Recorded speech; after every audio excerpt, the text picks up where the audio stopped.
Hello students and welcome to chapter number 16. In this chapter we will be talking about leadership, a big concept in the field of management and business. You have probably encountered this term so many times in other courses. We have discussed leadership in a couple of previous chapters as well. So in this chapter we will be going through some of the different styles of leadership and the implications of those on the business. So in simple terms, leadership is influencing a group of people to do something, is pushing them to achieve certain goals or objectives. So a leader in this context is someone, a person who can influence, who can impact and affect others to exert certain types of efforts and behaviors so that they achieve the goals of the organization, in the context of business, of course. So, and typically leaders do have some managerial authority, and they utilize this authority in order to influence and impact others to change their attitudes, behaviors, etc., in order to do something. And that something in the context and the setting of a business is achieving the goals. So earlier efforts to understand leadership, like in the 1920s and in the 1930s, they, like research papers, tried to understand leadership and to distinguish leaders from non-leaders. So they studied like personal traits and characteristics. So they even studied like physical appearance, and they studied things like, style of speech and so on. They couldn't be very successful in determining and clearly distinguishing those who are leaders from those who are non-leaders. So regardless of the physical characteristics, we still have those anomalies, those who, despite the majority of what we know, they still can influence the behaviors of others and still can influence groups of people to achieve goals. So the earlier efforts were not very successful, but of course later on different studies proved very much valuable in this aspect.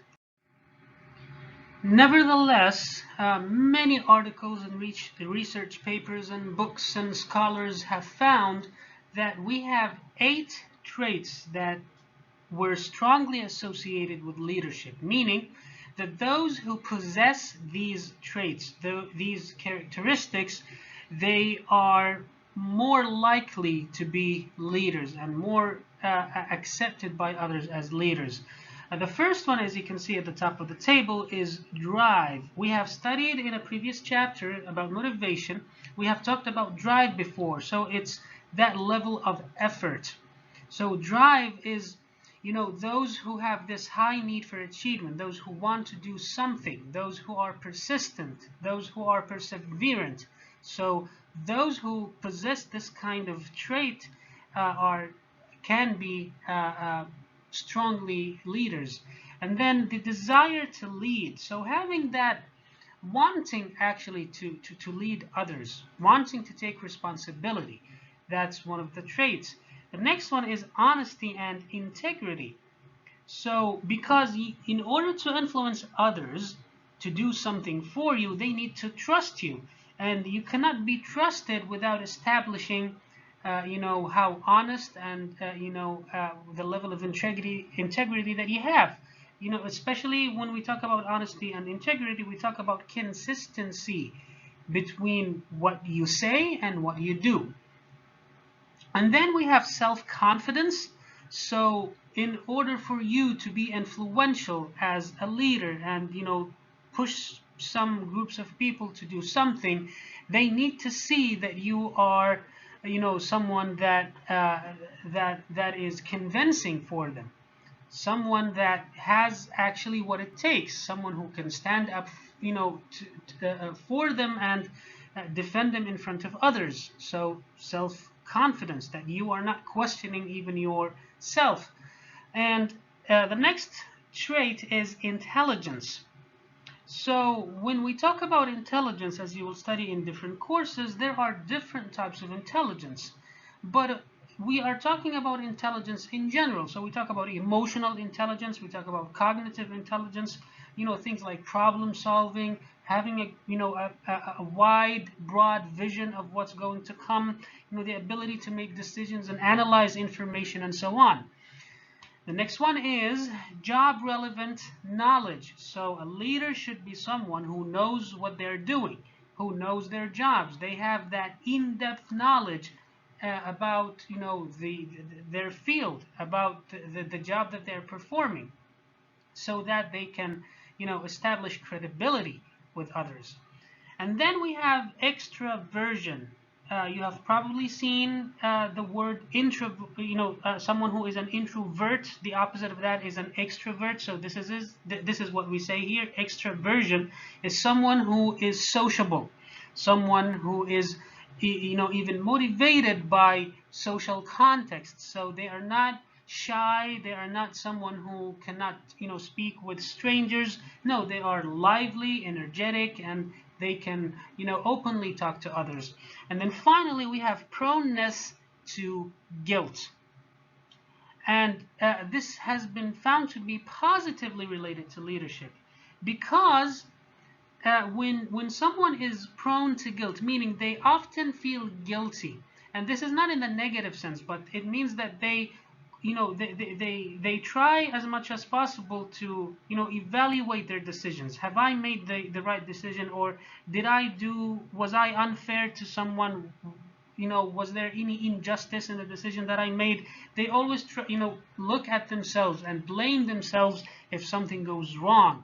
This has been found to be strongly related to leadership. So 8 traits or characteristics that have been found to be strongly related to leadership. Digging deeper into leadership, to understand it better, we will try to distinguish how different leadership styles are different from one another. So the first type of category is the behavioral theories. So based on behaviors, we are trying to understand the styles of leaders. So behavioral theories identify behaviors that distinguish and differentiate effective leaders from ineffective leaders, meaning that this theory states that there are certain types of behaviors that can make you a better leader, and that if you do not show or display or exert these types of behaviors, your leadership is not going to be effective. So many types of theories are included in this category. We will view them next. So the first types of behavioral theories of leadership, we have this study from the University of Iowa, where they have presented different styles based on behavior. So the first one is the autocratic style. And in this type of style, we have leaders who basically dictate work methods, who tell you what to do. They make unilateral decisions, meaning that whether you accept it or not, this is what you have to do. You just have to say, to do what I say. They give commands, they give orders. You just have to do them. You just have to obey what I say. And this type of style also limits the participation of employees. So you as an employee, you do not have much saying in the decisions that are made. Keep in mind, we are not saying that one is better than the other. We are just presenting all types of styles. Certain styles, they work in certain situations, not necessarily in others.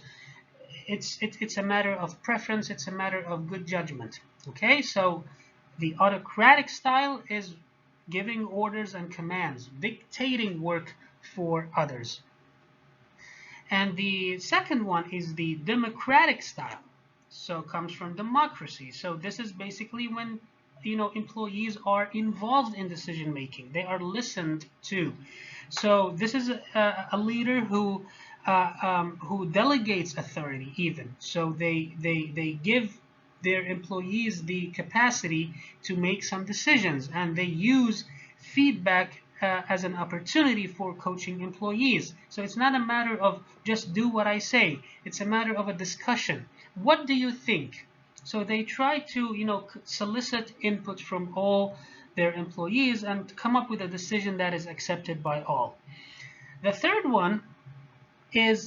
style is the laissez-faire style. So this is a French term, and it means basically not interfering. So in this type of leadership style, we have leaders who just let things go as they go, and you as employees, you just decide what you see fit. I'm just here as in an advisory capacity. That's it. So the laissez-faire style is when managers and leaders and decision makers do not interfere with what's going on. They let things go زي ما يقولون تأخذ الأمور مجراها الطبيعي من غير أي تدخل. So that's another style. The second group of behavioral theories come from Ohio State University. And in here we have the studies of Ohio State University. They differentiated leadership styles based on two dimensions. The first one is called initiating structure, and the second is consideration. So the first dimension, initiating structure, is about, to which extent do those leaders define their roles and the roles of their group members when it comes to attaining or obtaining goals. So what does that mean? It means that based on this style, we have leaders who attempt to organize work, who try to organize work relationships. They try to define what is my contribution to obtaining those goals, what is the contributions that each and every team member and group member must make in order for us to achieve our objectives.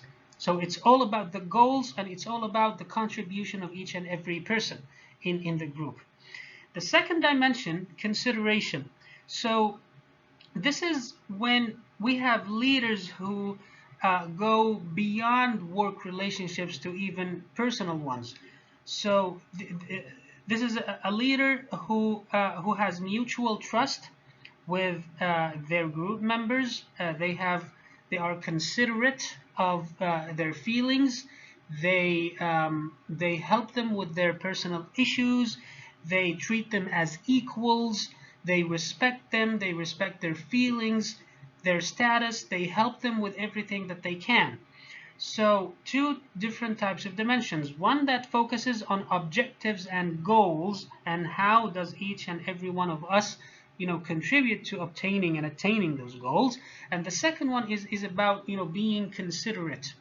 Consideration, being considerate to others, respecting them, respecting their feelings, helping them even with personal issues.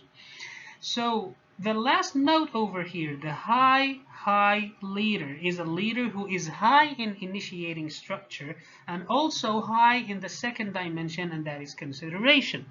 So we have sometimes people who have high initiating structure but low consideration, or vice versa, but we also have those types of leaders who are high in both. So certain studies have found that those types of leaders who are high in both of these two dimensions, they have often been found to have good results in terms of attaining goals as well as employee satisfaction.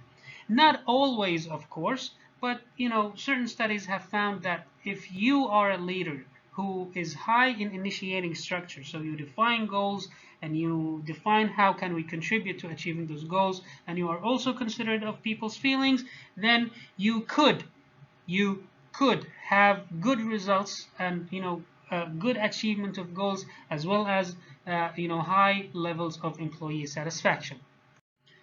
Another group of studies is the University of Michigan studies. Again, we're still under the category of behavioral theories of leadership.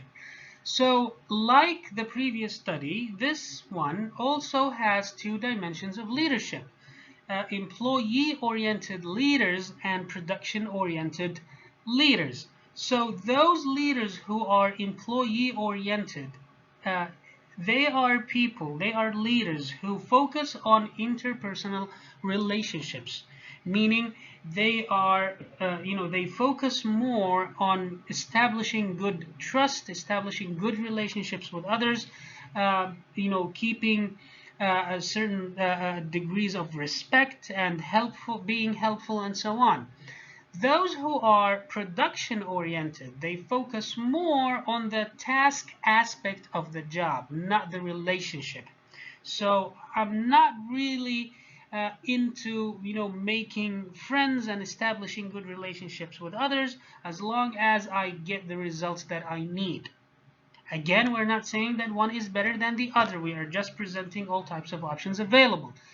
Still, we have a number of studies that have shown that leaders who are more employee oriented, they have reported higher levels of employee productivity as well as satisfaction. So always try to base your decisions on on evidence, evidence-based management. Try always to do not just make decisions arbitrarily. Try as your best to come up with decisions that are well informed. So these are different types of styles. Look at the studies, see whether or not these types of things can actually be applicable into your own environment. The last piece in our behavioral theories category is what is referred to as the managerial grid. So it's a two-dimensional grid for appraising leadership styles. Meaning, if we want to examine and to analyze the style of any leader based on this concept of behavior, we compare their style against this grid. We analyze their style based on these two dimensions. And these two dimensions are concern for people and concern for production. Concern for people and concern for production. So we will have certain leaders who are high in terms of their consideration for people, but low in terms of their consideration for production. And then you will have those who are high in both, those who are low in both, high, low in different dimensions, etc. So this is the concept of this grid, is that measure or evaluate, appraise the style of any leader against these two dimensions. Are they high or low in terms of these two things, these two dimensions, concern for people and concern for production? And this is a nice exhibit that summarizes all the behavioral theories that we discussed. So it explains what's the concept of the theory, and then what some of the conclusions that the studies have found. So in the first group with the University of Iowa, for example, where we have studied and gone through the democratic, autocratic, and laissez-faire styles, evidence has shown us that the democratic style of leadership has been found to be most effective. Although we still have contradicting studies, but the majority of studies have shown that following a democratic style of leadership has been found to produce good results. The Ohio State University studies, we have had two dimensions, consideration and initiating structures. So in the conclusion here is that those who were high in both, they have high consideration, high initiating structure, they have had good levels of performance as well as good levels of satisfaction. Again, not always. We never have anything that is always consistent in the field of management. We never say that this is the one best solution. This is not the case. And then in terms of the University of Michigan studies, we have again, two dimensions, employee-oriented and production-oriented styles. And those who were more employee-oriented, they have been found to have, again, better production, more productivity, as well as better levels of job satisfaction. And finally, the managerial grid, which is very similar to the University of Michigan, where we have two dimensions that we compare any style against. So those who were found to have high concern for production as well as high concern for people, they had the most effective results. The most effective results were for those who were high in both. So this is a nice summary. You need to understand what the theory's main concept is, and what does the studies say? What do the studies say? Here is a different approach to understanding leadership styles, a different model apart from the behavioral theories that we went through, and this one is the Fiedler model. It's the Fiedler contingency model. We have seen the contingency approach before, so we understand that when we talk about contingencies in management, we talk about situations. So depending on the situation, we use different approaches, and this is exactly what's going on here. So Fiedler is proposing that there are certain types of leadership styles that are appropriate in different situations. The key to understanding which style is appropriate in which situation is, finding that combination between the amount of influence and control that need to be exerted and the situation, the circumstances themselves.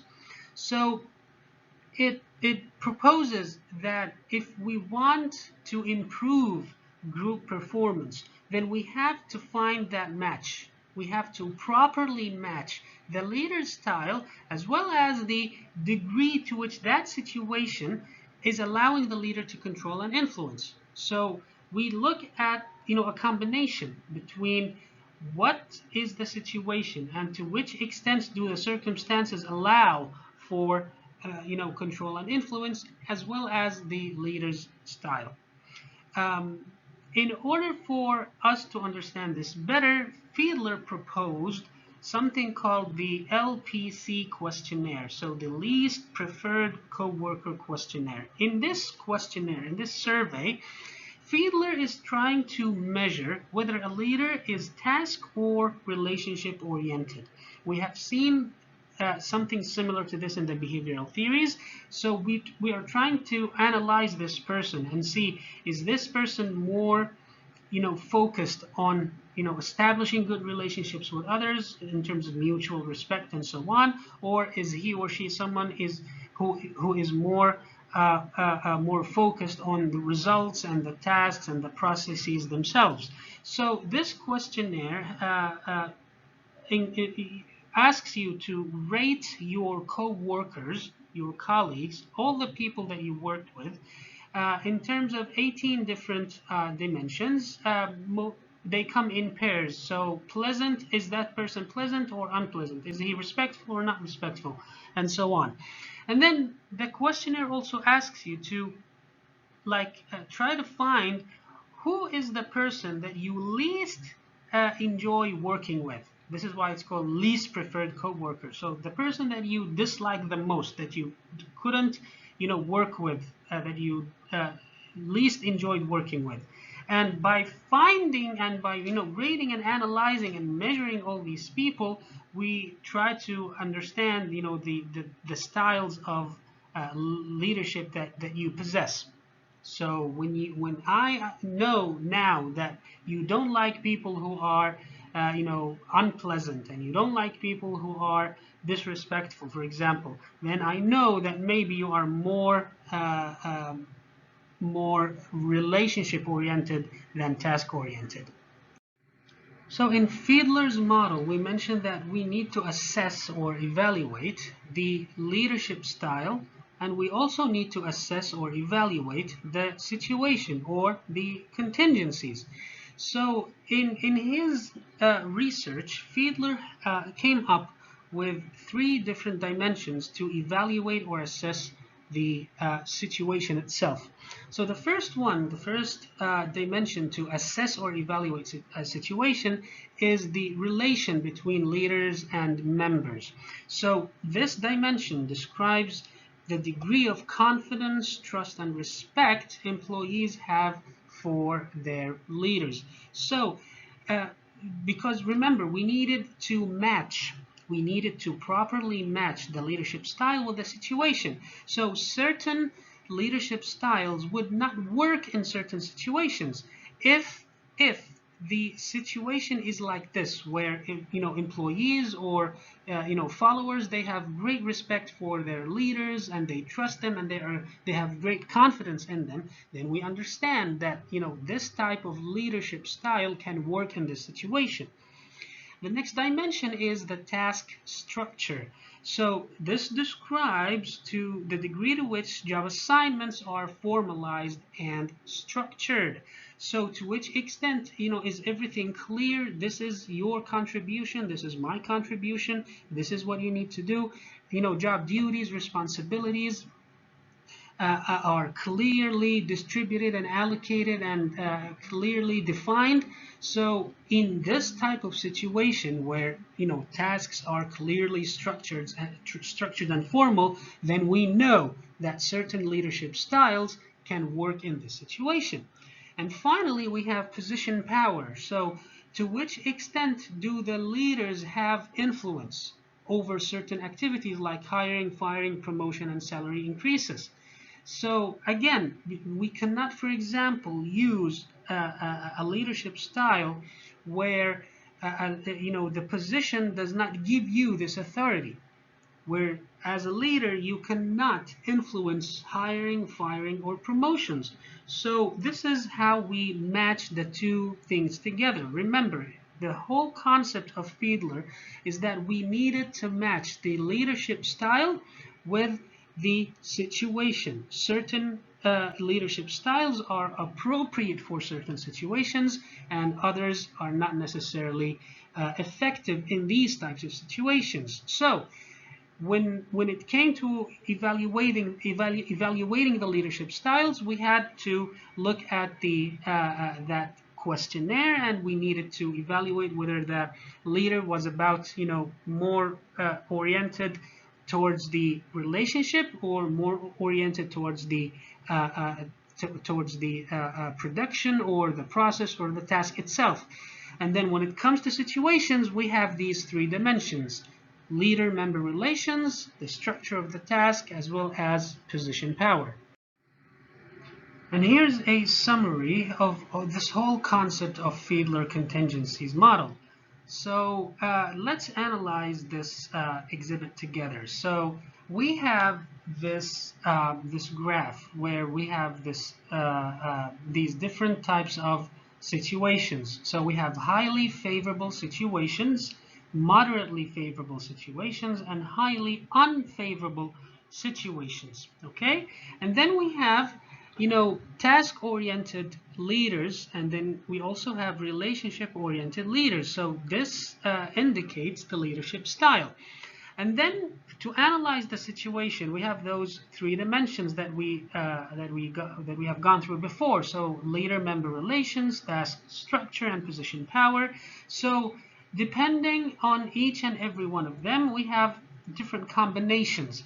So when the leader-member relations are good and the task structure is high and the position power is strong, this is considered a highly favorable situation for leaders. So which type of style works better in this situation? The task-oriented style. So the whole the conclusion here is that it was typically found that task-oriented leaders performed better in highly favorable situations as well as highly unfavorable situations, as you can see from these red dots. But relationship-oriented leaders were performing better at moderately favorable situations. So what do we mean by moderately favorable situations? We mean that these combinations of situations: good, low, weak, and so on. So look at each and every situation, see what do we mean by like what is indicated by those three dimensions, and which leadership style works better for this particular situation. And here is another angle when it comes to looking at leadership. This one is brought to us by Hersey and Blanchard. So their theory is called the Situational Leadership Style, SLT. So in this theory, they propose that the leadership focuses on followers' readiness, meaning that no matter what the leader does, it all depends on the decisions and the actions of the followers, on whether or not the followers are willing to respond to that leadership style. So it is a contingency theory, meaning it's a situational theory. It depends on the situation. So regardless of what you do as a leader, you can do, all the best that you can, but still it boils down, group effectiveness. This is the ultimate goal. Group effectiveness depends on the readiness of the followers, on how they would respond.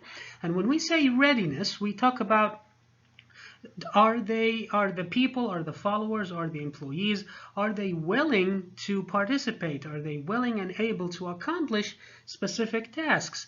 So if as a manager and a leader, you are trying to, motivate your followers to do something, and regardless of what style you are, implementing and you're following, it all boils down to whether or not the people that you are trying to motivate are willing to accomplish those tasks. Like the previous theories, the SLT theory, the situational leadership theory, also depends on two dimensions: task orientation and relationship orientation. So it just goes a step further in this case by, classifying each and every one of them as either high or low. So depending on those combinations, we have four leadership styles, four situational leadership styles. The first one is telling. So in this case, this is high task orientation but low relationship orientation, meaning this is a leader who tells people what to do, who tells them what to do, where to do it, how to do it, and when to do it. So little focus on relationship, little focus on, convincing others and establishing trust and, these types of aspects. The second one is characterized by high task orientation and also high relationship orientation, and this is why it is called selling. So convincing people to do it. So you as a leader are telling people what to do. You are providing them with that support that they need, but at the same time, instead of just giving them commands and orders, you are trying to convince them and sell it to them. You are trying to get get buy-ins, as they call it. So you are trying to get them invested in this. And how can you get them invested in this? By establishing good relationships, trust, establishing your credibility, having them being confident in you, and so on. The third one is participating, and this is characterized by low task orientation, so little focus on the task and the results themselves, but high focus on relationships. So in this case, this is a leader who is more about communication. This is a leader who is more about establishing better relationships with others. A leader who is trying their best to make their followers, make their employees feel that they are welcomed, feel that they are appreciated, feel that they are valued. And finally, delegating, which is low in task orientation and also low in relationship orientation. So this is a leader who is more about who is more like a facilitator rather than someone who actually takes the lead, rather than someone who does, those typical leader actions. So it's delegating authority, meaning that you are giving the followers the capacity and the authority to make decisions. So in SLT, the situational leadership theory, which is a contingency theory, meaning it depends on the situation, and in this angle, the situation here is, the readiness of the followers. So follower readiness has a different number of types. So we can have followers who are both unable to do the task and also unwilling to do the task. Unable, they cannot do it. They do not have the capacity to do it. They do not have the ability to perform those tasks. And also, they are not even willing. So even if they had the ability, they're not willing, or they're not even willing to learn. They're not willing to exert any effort to try to learn how to do that task. The second type is, the type of followers who are unable but willing. So while they might not have the knowledge and the skills and the abilities to perform certain types of tasks, to work on, certain projects, but they are willing. They have the intention of trying to help and trying to contribute. And then we have people who are both able but unwilling. So this is a person who knows how to do things, who can do things, who has the capacity and the skills and the knowledge to perform those tasks, but they simply don't want to. They are unwilling to do those tasks. They are unwilling to respond to the leader. And then we have people who are both able and willing. And this is, of course, a high sort of combination. So you have someone who has the capacity, who has the ability, who has the skills and the knowledge, and also willing to perform whatever you are telling them to do. So different stages of follower readiness, depending on which stage these followers are in, their response to leaders is going to be different. And this is the whole concept, the whole main idea behind SLT. Another approach to leadership is the path-goal model developed by Robert House. So the path-goal theory, or the path-goal model, says that the leader's job is to provide the assistance, to provide the support, to provide the direction, the motivation to followers so that they can attain their goals, and also to ensure that the goals of these followers are compatible, are in line with the goals of the entire organization, so that both are moving in the same direction, that there is no contradiction, that there is no conflict between the goals of individuals within the organization and the goals of the organization as a whole. So the point of this theory, from the name we can infer that the job of a leader is to remove the obstacles, remove the roadblocks in the path, so that followers, so that employees, so that individuals can attain those goals, can get from where they are to where they want to go. So that's another angle, that's another perspective of looking at leadership, that your job as a leader is to assist, to direct, to motivate, to help followers attain goals, and to ensure that there is that compatibility between their goals as well as the goals of the organization. So based on that model, or according to Robert House, we have 4 leadership behaviors. The first one is the directive leader. And a directive leader is someone who provides direction, clear directions on how work is supposed to be done. This is someone who schedules work activities. This is someone who, organizes all the performances of their followers, of their employees, of their team and group members, so that they know exactly what needs to be done. The next one is the supportive leader. So from the name itself, someone who is supportive, someone who shows concern, someone who is friendly in general, more about the relationships of others. And then the participative leader. So this is someone who encourages participation, meaning that they do not make any decisions before consulting their group members. They involve others in decision making. And finally, we have the achievement-oriented leader. This is someone who expects others to always perform at their highest level. So this is someone who demands who expects their employees to always achieve highly, and to always accomplish what is expected of them. And they are all about the performance, and they are all about obtaining those objectives and achieving those results.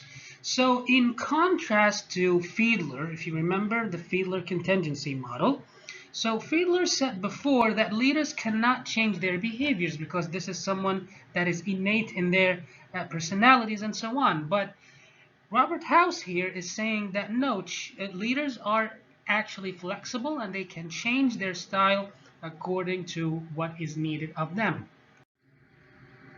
Trying to understand this model better, let's look at what are the contingencies proposed by this model. So what are the different factors that would moderate the effect of those leadership behaviors? So if I apply any one of those leadership behaviors, my goal is to increase and improve performance and increase the levels of satisfaction of my followers. So what are the dimensions, or what are the variables that would impact this relationship between leader behavior and outcomes?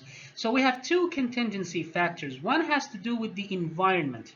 So the factors that exist in the environment that is beyond the control of the followers. So things like task structure, formal authority system, and work group, this is beyond the control of the followers. So things like this would definitely affect how the followers would respond to the behaviors of those leaders.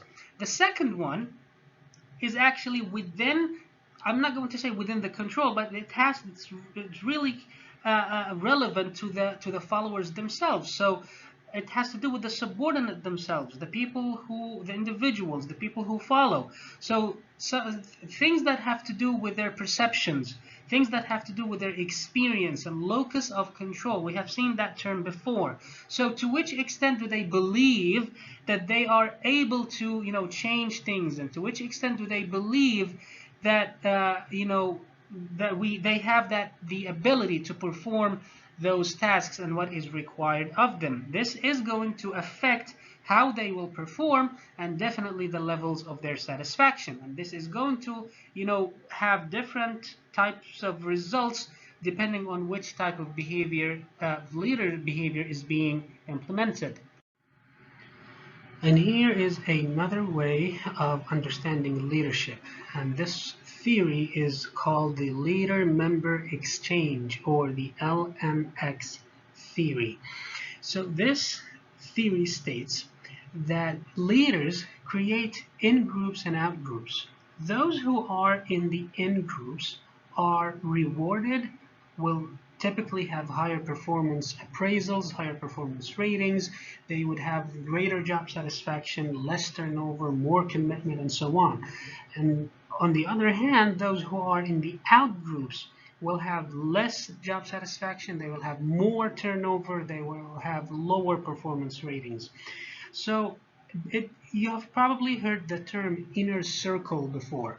So إذا أنت من الناس اللي من الدائرة الداخلية هذه، الناس الشلة المرضية عليهم, so you will be having better connections with your leader, and you will enjoy more job satisfaction and better performance ratings.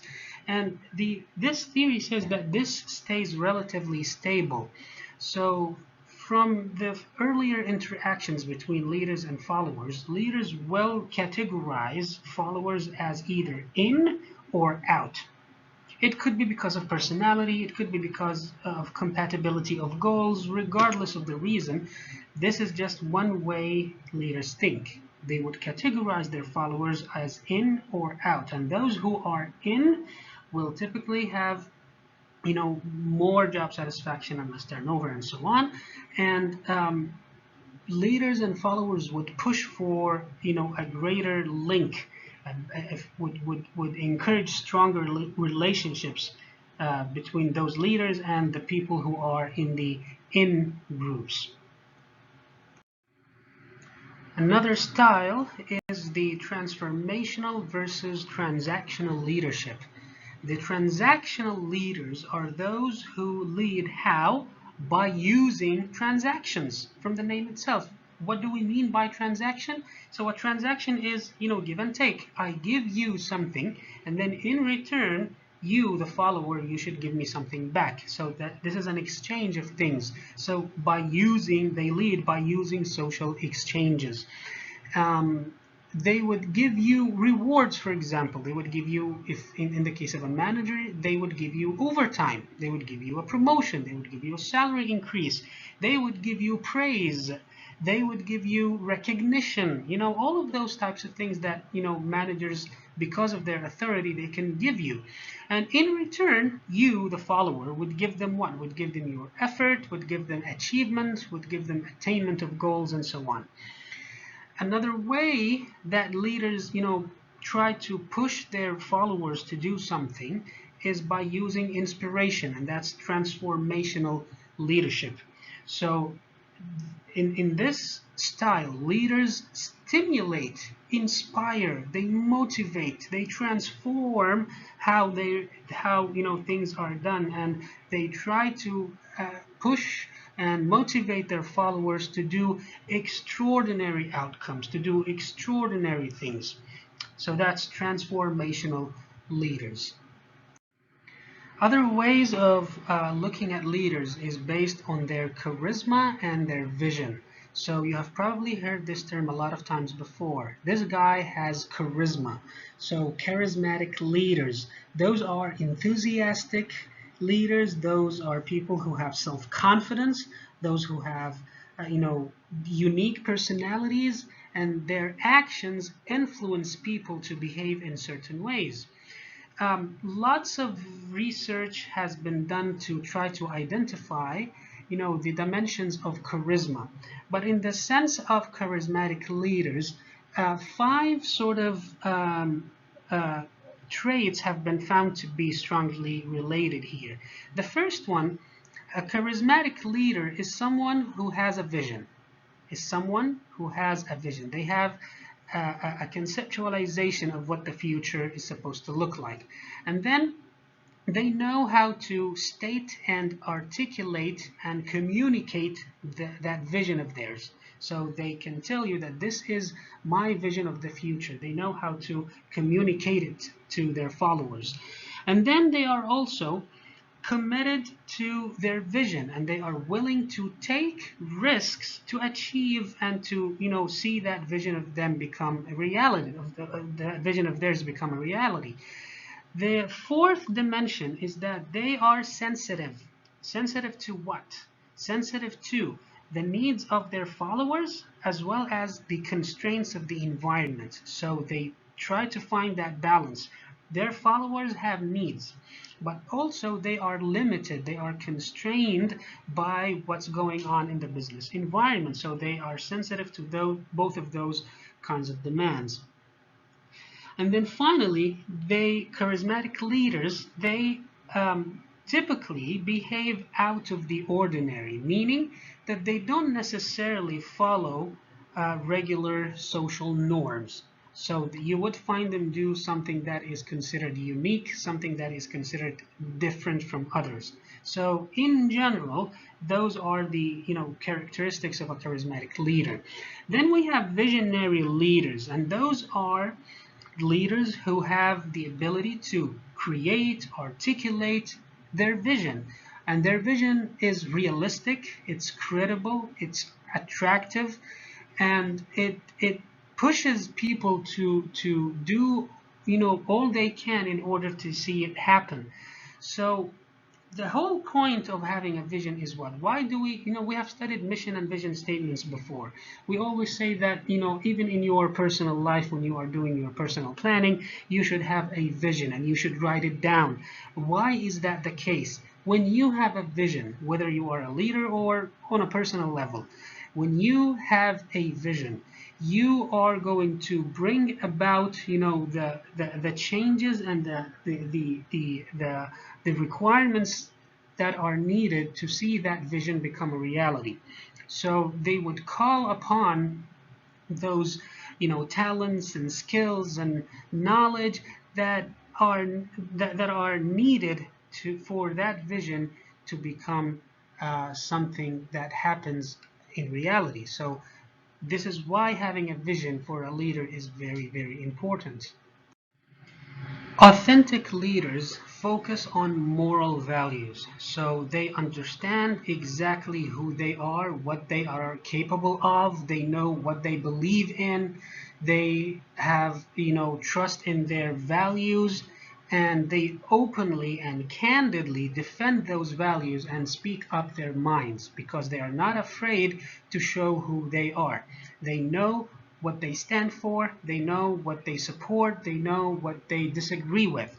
So these are called authentic leaders, or genuine leaders. They really understand what they stand for and what they want to see happen and what are the things that they do not agree with.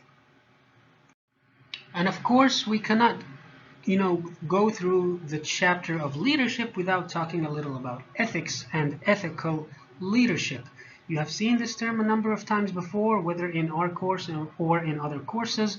So an ethical leader is someone who holds people accountable for their mistakes, and is someone who puts the safety and the well-being of others ahead of profits. So it's not only about getting results for the company and the organization. Those type of leaders, ethical leaders, they see whether or not those goals, clash with the safety and the well-being of others. They create this culture where people believe that they can, openly say, anything, and they can do a better job because they feel that they are safe, that someone is looking after them, that someone is, standing up for them when they need to. A very important concept when we talk about leadership is the context of leadership within teams. So oftentimes you would hear the term team leader, which not necessarily which doesn't necessarily have to do with any managerial position, but that role of leading a team is something that people might be in charge with. And more and more organizations are organizing their work around groups and work teams. And we have discussed so many times how nowadays, today's work is more about teamwork, and this is why you need to be a good team player and understand how to function within a team and so on. But the problem is that many leaders are not ready, are not equipped to handle such responsibilities, to change from the traditional mindset of leadership to the leadership that is focused on teams. Teams are different. When you lead a team, it is different because the team consists of multiple people with multiple characteristics. They have different priorities, they have different capabilities, and so on.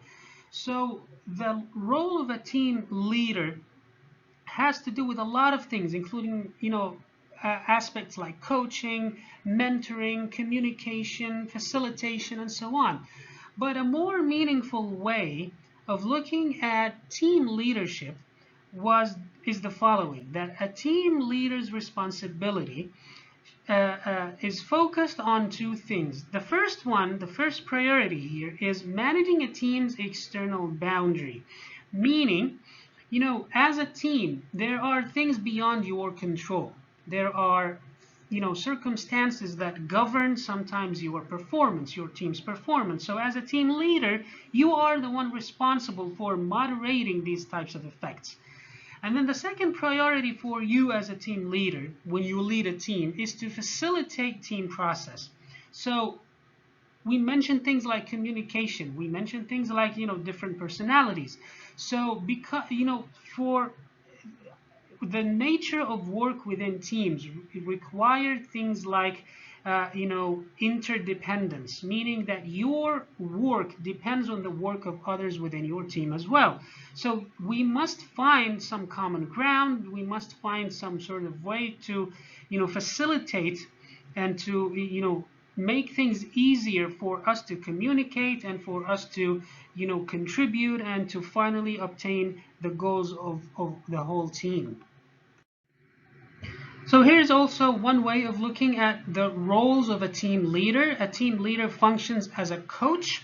So a coach is someone who guides you. A coach is someone who teaches you. A coach is someone who provides you with the guidance and support that you need to improve your performance. A team leader is also a liaison, meaning he's an intermediary. He's the the in-between man between your team and whatever is going on in the external environment. So he is the point of contact, or the focal point between your team, between you and what's going on the outside. He or she is also a conflict manager. It is inevitable. It will definitely happen. Conflict is something that is not escapable. Conflict between the leader and the team members, and conflict between team members themselves. So who is supposed to be who is supposed to resolve this conflict? Definitely the team leader. And finally, a team leader is also a troubleshooter. So in case there are problems with performance, the team leader is the one that is responsible for finding out what is the reason behind this, decline in performance, and what can be done to troubleshoot this problem, and to make sure that this problem is being looked into and solved, so that the team can continue on and carry on performing. Where do leaders get their power from? So why are they that influential? Why can they influence behavior? Why can they, push people to do something for them? We have 5 sources of power. The first one is legitimate power. And this is the power that a leader or a manager has due to their position in the organization. Remember, we talked about things like line authority. So when you have a manager or a supervisor, you report to them. So they have power over you because of the position. My job title is department manager. And because of that job title, I have the legitimate power that I can exercise over you. It does include many of the other types of power that we will discuss, but this is definitely broader. And then we have coercive power. So that's the power that a leader or a manager has to punish or control, meaning that because I can do something that could harm you, because I can do something that could result in a negative effect for you, you will do what I say. So followers react to leaders based on the fear of the negative consequences that will occur if they do not comply. That's the whole point of coercive power. And then we have reward power. So the power that a leader has because they can give positive rewards. As a manager, I can give you a promotion. I can decide that you can get some overtime, a salary increase, even more, non-monetary things like, recognition and appreciation. So because you want that positive reward, you will do what I say, and you will react positively to what I say, because you want to get that power that only I can give you. And then the 4th source of power is what is known as expert power. So that's the power based on expertise. special skills or knowledge. So if a team member has, skills and knowledge and expertise that are considered critical for the team's success, that person has expert power, and that person will definitely be more influential. So people would listen to what they say because they know more. They have the experience, they have those special skills needed for this particular project. They know what they're saying, and because of that knowledge that they have, they can exercise some of the power, meaning that they can influence things to their favor. And finally, the last source of power that we will discuss is what is called as referent power.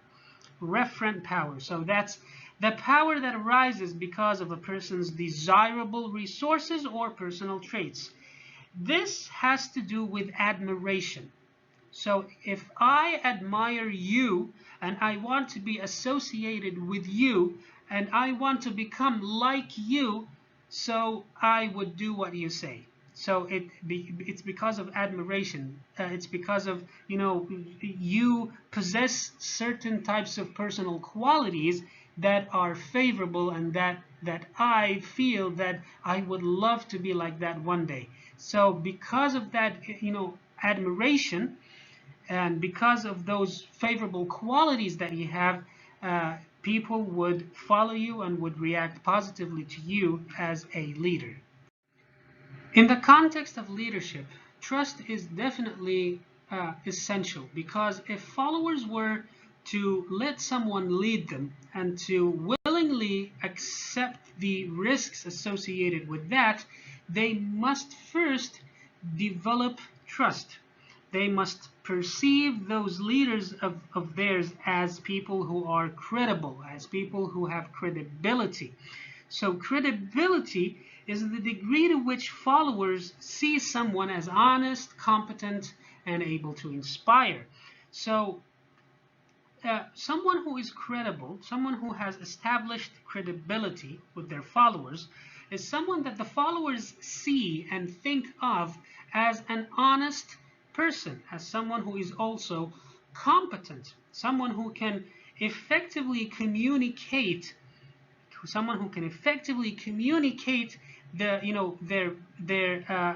how they are going to do things, and how are they going to lead, and how they are going to inspire, and how they are going to motivate others. So that's the concept of credibility. And oftentimes the terms credibility and trust are used interchangeably. But there is a small distinction between the two according to the authors of our book, and in the sense that, trust is the belief in the integrity, character, and the ability of a leader. So credibility, so it's the perception. It's the perception, it's the idea that this guy is honest, this person is competent, this person knows what they're doing, this person has the ability to inspire and to transform. Trust, on the other hand, is the belief in the capabilities of that person, is a belief in the credibility, so to speak. So it's the belief in the integrity, the belief in the honesty, the belief in the strength of the leader's character and the abilities of the leader, and the belief of in the fact that the leader is someone who can actually do what they're saying, is someone who can achieve what they are planning on achieving. So to understand trust better, we have 5 dimensions that need to be looked into. The first one is integrity. So integrity is basically, honesty and truthfulness. So to which extent, are you actually, saying what you are meaning? And then competence. And when we talk about competence, we mean both interpersonal knowledge and skills, as well as technical knowledge and skills. So when we say technical, we mean in the subject matter, in whatever field that this leader is operating. Then consistency. So when we talk about consistency, we talk about reliability. We talk about dependability. We talk about whether or not, you know, your actions match what your verbal speech. And then loyalty. So when we talk about loyalty, we talk about the fact that the leader is willing to protect their followers against any harm, whether it's physical, emotional, or otherwise. And finally, openness. So this is when we talk about openness, this is a leader who is willing to share information. And this is a leader who is willing to accept input also from others. And out of those 5 dimensions of trust, when we think and assess and evaluate someone's trustworthiness, we will most likely place the highest value on integrity. النزاهة والصدق غالبا تكون الدايمنشن اللي عليه أكثر تركيز if we want to evaluate and assess someone's trustworthiness. So based on the previous slide, if a leader wants to build trust with his or her followers, these are some of the suggestions that they can implement. They need to practice openness, meaning they need to, have it part of their style, that we share information with you and we accept input also from our followers. They must be fair. They must treat everyone with the same. Everyone is the same, regardless of their positions, regardless of their personalities, whatever. Everyone is being judged against the same criteria. They need to speak their feelings, meaning they need to communicate what their feelings, what they are feeling to their followers. They need to show that sort of vulnerability. When people see that in their leaders, they are going to relate more to them. They need to tell the truth. They must be honest. They need to reflect the situation exactly as it is. They need to show consistency, meaning they must be reliable. So instead of doing things differently each and every time, there must be some sort of consistency in how they are conducting things, in how they are evaluating their subordinates, for example, in how they are treating their followers. They need to fulfill their promises. They need to practice what they preach, as the expression goes. So if they promise something, they need to fulfill it. Otherwise, people are not going to have that belief in them anymore, and they need to maintain confidence. People are not going to respect someone and will not be willing to be associated with someone and risk being associated with someone that they do not perceive as confident. Confidence has a huge impact on how others will perceive you. And finally, they must demonstrate, they must show their competence. They must, show others that we know what we are doing. And we understand, the field, and we understand the different circumstances, and we know that when we make a decision, that this is an informed decision. It's not made arbitrarily. So lots of things that followers can do to establish and build trust.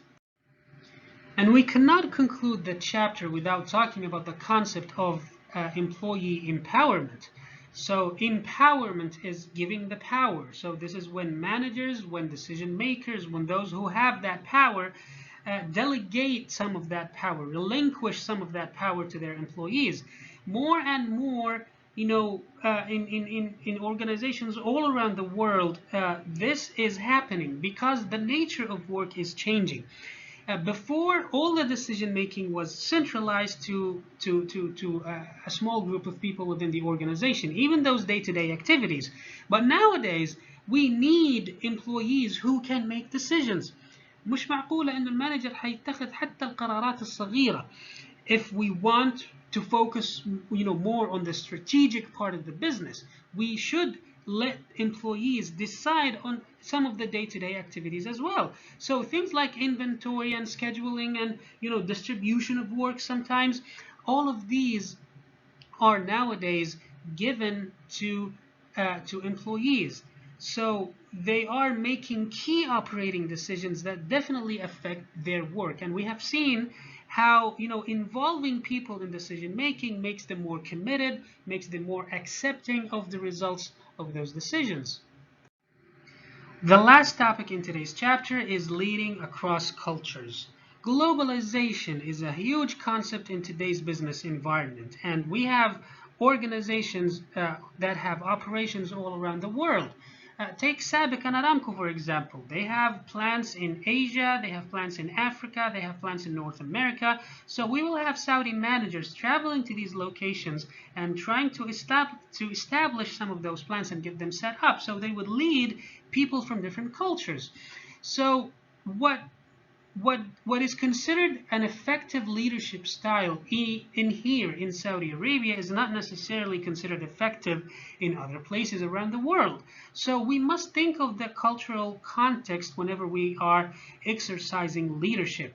And effective leaders do not use only one single style, but they adjust and adapt depending on the situation, depending on the culture, because you might be a very successful leader over here, but your leadership style is not going to be effective, in other places.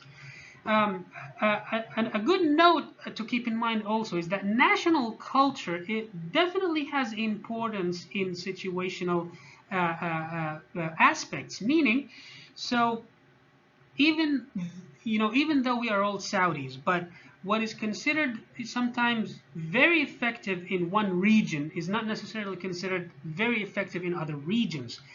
But still, the national framework, it should be your guide.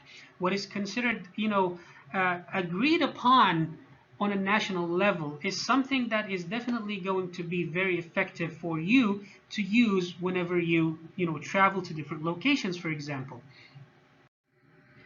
This is exactly what we mean. So when you study cultures and when you study, what sort of leadership styles are considered appropriate and most effective in, different parts of the world, it is a good idea to think of the national, the nationally accepted type of leadership style. So examples like in Korea, Korean leaders are expected to be paternalistic towards employees. This is not necessarily going to work with each and every company in Korea, but still, having that idea, having that exposure to what's going on in the country in general in terms of what is accepted and what is not is definitely a good starting point. So you have plenty of examples from different countries, from different regions around the world. It's a very interesting topic to read on. I encourage you all to, always expand your horizons when it comes to, understanding culture and the different frameworks and the different styles in different countries. Thank you very much, and I'll see you on the next chapter.